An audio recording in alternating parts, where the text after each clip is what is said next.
My name is Gabby, and this story is my true experience. When I was 11 years old, my family and I moved to a big house in a tiny town. Our new house was located at the highest point, which was at the end of the town. When we bought the house, the owner explained to us that his wife had just passed away due to cancer, and that the house was very precious to her, so she never wanted to sell it. Still, the owner said the house was too big and lonely for him, since all their kids were grown up and already moved to other cities. However, during the final part of the deal, he suddenly changed his mind and didn't want to sell the house. But it was too late. The owner stormed out of the office saying that it was his house and that we were going to regret it. Anyway, this was during the time my dad was sent overseas because he was in the military. So my mom, my older brother, and I had to live by ourselves for 6 months. During that time, we had really weird experiences. Sometimes we would wake up to the sound of a goat in our backyard. It would last the whole night. The next morning, we talked to the neighbors and asked if one of them had goats, but none of them did. So at first, we just decided to ignore the issue and leave it alone. Now, just for your information, our house design was kind of odd. Downstairs, we had my room, my brother's room, my soon-to-be-born sister's room, and a weird wide walkway that led to the backyard.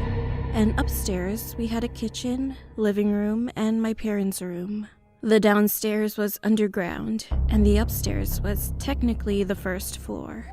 Anyway, one night, I decided to sleep with my mom, so I went upstairs with my brother. Later that night, we heard a sharp scream coming from downstairs. It sounded like it was my dad's voice screaming for help.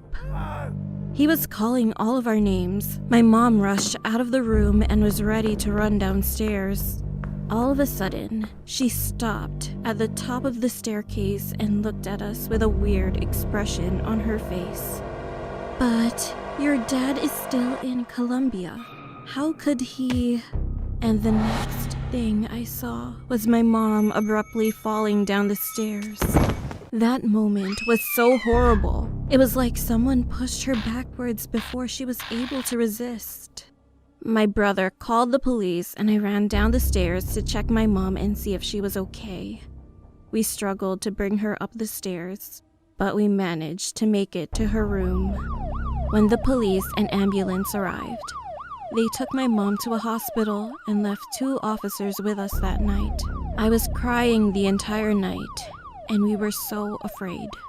Due to falling down the stairs, Mom was injured, and unfortunately, we lost our new family member. The most chilling part was that they found large handprints on my mom's back, as if she was pushed by someone. This led to an investigation, but they had to leave the case open because no one was found in our house, other than the 3 of us. We all suffered and went through a hard time that year, especially my mom. She slid into depression. When she recovered, we moved the following year.